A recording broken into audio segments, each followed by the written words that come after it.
A woman is having a problem with her closet door. It was falling off every time a bus was passing by, so she called a repairman. The repairman comes and sees that indeed, the door falls off every time a bus passes by. Okay, I'm going to see what is going on. Just close the door behind me and he steps into the closet. Just then, the husband comes from work, opens the closet and finds the repairman. Husband, what the hell are you doing here? Repairman, well, you're not going to believe it, but I'm waiting for a bus. I used to be a salesman, and honestly, I was completely burned out from the job. Every day I smiled, negotiated, and apologized, even when I knew I wasn't wrong. So one day I finally quit and decided to become a policeman instead. After months of training, I put on the uniform and started my new career. A few months later, a friend ran into me and asked how I liked the new job. I told him the pay was good and the hours weren't bad at all. But then I smiled and said the best part of the job was something else. For the first time in my life, the customer is always wrong. It was the day of the big sale. Rumors of the sale and some advertising in the local paper were the main reason for the long line that formed by 8:30. The store's opening time. In front of the store, a small man pushed his way to the front of the line, only to be pushed back amid loud and colorful curse.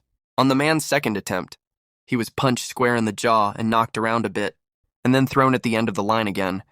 As he got up, he said to the person at the end of the line, "That does it! If they hit me one more time, I won't open the store." There once was an engineer who had an exceptional gift for fixing all things mechanical. He retired following a happy 30-year career. Shortly thereafter, his company contacted him about a seemingly impossible problem with one of their million-dollar machines.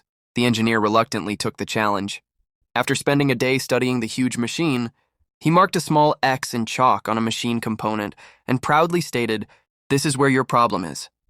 The part was replaced, and the machine worked perfectly.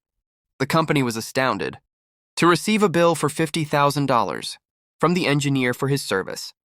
They demanded an itemized accounting of his charges. The engineer responded briefly, "One chalk mark, $1.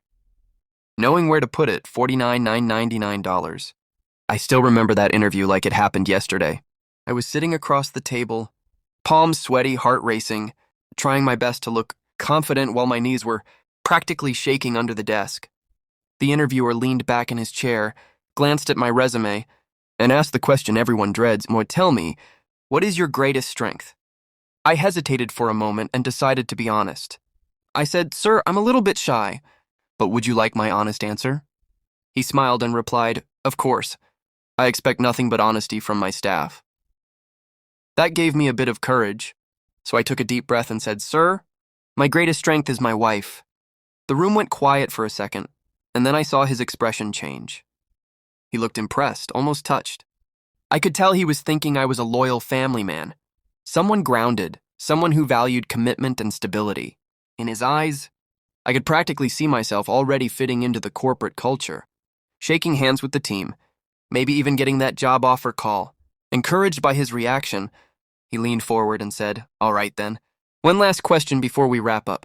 Tell me, what is your greatest weakness?" At that moment, I felt relaxed, confident, and maybe a little too comfortable. Without thinking twice, I smiled and said, "Sir, my greatest weakness is someone else's wife." The silence that followed was louder than anything I had heard all day.